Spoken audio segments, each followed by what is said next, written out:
36 प्रकार के सेवा अपराध माने गए हैं। उनमें से मैं कुछ आपको बता देता हूँ, कुछ तो नॉर्मल हैं। मंदिर में पहली बात, वार्ता नहीं करनी चाहिए, बातें। दूसरी बात, मंदिर में भगवान की तरफ पांव पसार के नहीं बैठना चाहिए।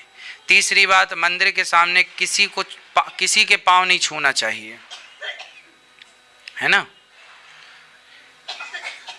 और भी बहुत सारी अशुद्धि अवस्था में नहीं प्रवेश करना चाहिए, है ना।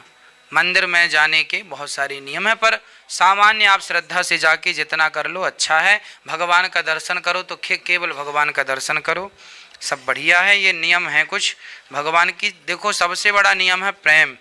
भगवान बहुत दयालु हैं, तुम लाख अपराध कर लो पर श्रद्धा से एक बार भगवान की तरफ देख लो तो भगवान माफ कर देते हैं। चलो श्रद्धावान, भगवान फिर अपराध देखते नहीं। विभीषण के कौन से अपराध देखे भगवान ने? क्या विभीषण अपराधी नहीं था? विभीषण भी एक नंबर का अपराधी था। काहे का अपराधी था विभीषण? हनुमान जी ने कहा था चलो राम जी के पास, बोला नहीं आऊंगा, अभी लंका में बढ़िया रोटियां मिल रही हैं। वो तो लंका में जब विभीषण का दाना पानी बंद हुआ, भाई ने लात मारा तब भागा है। ये कोई राजी मर्जी थोड़ी गया है। ये सब लतखोर हैं, लात खा के गए। रावण जब ही विभीषण त्यागा, लात मारा ना रावण ने। हनुमान जी ने कहा था हम तो राम जी के दूत हैं, राम जी के पास से आए हैं, चलो आप भी। राम जी बड़े दयालु हैं। विभीषण ने कहा, उस विभीषण को लगा भी तो बढ़िया रोटियां मिल ही रही हैं, जरूरत नहीं है। पर जब सब बंद हो गया, रावण की तरफ से पूरी फैसिलिटी गई, एसी भी नहीं चलाने दिया रावण ने, तब विभीषण भागा। अब नहीं है यहाँ जुगाड़। फिर गया राम जी राम जी राम जी राम। तो ये सब कोई अच्छे आदमी नहीं थे, लेकिन फिर भी भले बुरे थे, पर फिर भी शरण में भगवान की गए हैं तो भगवान शरण में आए हुए का ख्याल रखते हैं। सुग्रीव कोई अच्छा आदमी था।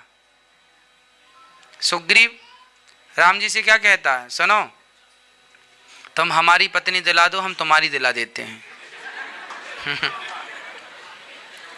राम जी कहे मैं व्यापारी थोड़ी हूं पागल, ये काम व्यापारियों के हैं। क्योंकि उसकी भी उसके भाई ने चुरा रखी थी। तो राम जी ने बाली को, इतना अविश्वासी था सुग्रीव, सुग्रीव कहता है आप बाली को मार ही नहीं पाएंगे। हनुमान जी कह रहे हैं ये भगवान है, पर सुग्रीव उन्हें भगवान मानने को तैयार। कहता है ताड़ के पेड़ में पहले छेद करके दिखाओ। 7 पेड़ लगे थे, एक बाण से कहा कि छेद। देखो भगवान की परीक्षा ले रहा सुग्रीव। ये सुग्रीव कोई बहुत अच्छा आदमी नहीं है, ये दोस्ती के लायक बिल्कुल नहीं था।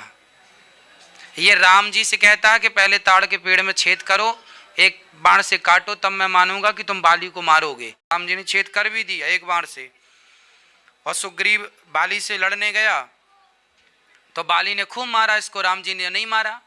तो पिट पिटू के आया, बोला लो मुझे पता था ना तुम नहीं मार पाओगे।